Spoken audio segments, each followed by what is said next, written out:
បងរំភើបចិត្តព្រោះត្បិតរូបអូននំគូស្នេហ៍ស្នងរំក្បាច់អរកនត្រឹមជាយូរឆ្នាំហើយគ្មានសងខឹមស្មានថាកនត្រឹមមិនមកអស់ស្រុកទេ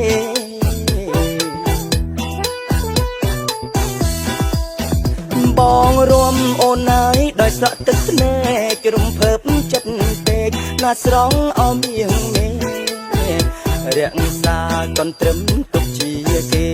មិនអោយបែកបែកពីខ្មែរអោទៀតឡើយមើលចុងស្រស់គ្នាចំជាពេញចិត្តណាស់គៀងគូស្នេហ៍ស្និទ្ធបានចិត្តអោគៀងកាយស្ដាប់ភ្លេងនឹងច្រៀងកំពុងឆ្លងឆ្លើយពីរុងដល់ហើយគួរអោយអរមនី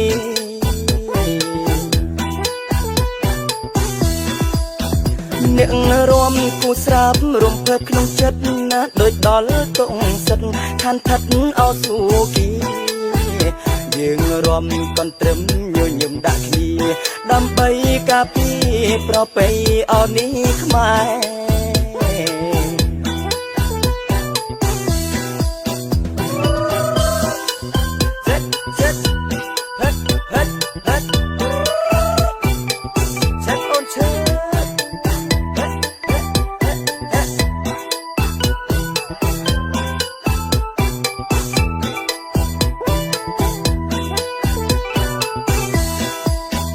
បងរំភើបចិត្តព្រោះត្បិតរូបអូ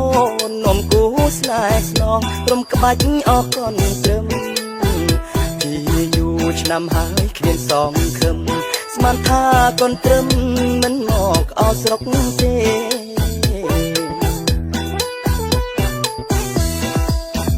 បងរួមអូនហើយដោយស្រក់ទឹកភ្នែករំភើបចិត្តពេកណាស្រងអមៀងមេ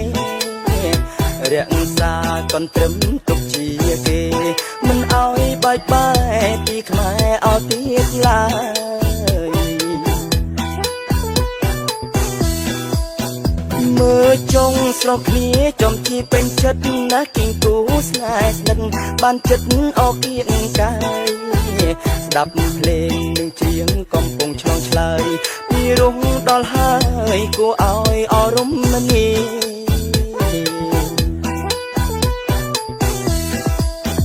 អ្នករួមគូស្រាប់រំភើបក្នុងចិត្តណាដូចដល់ទងសិតខានថាត់អោស៊ូគីយើងរួមកនត្រឹមញញឹមដាក់គ្នាដើម្បីការពារប្រពៃអនេះខ្មែរ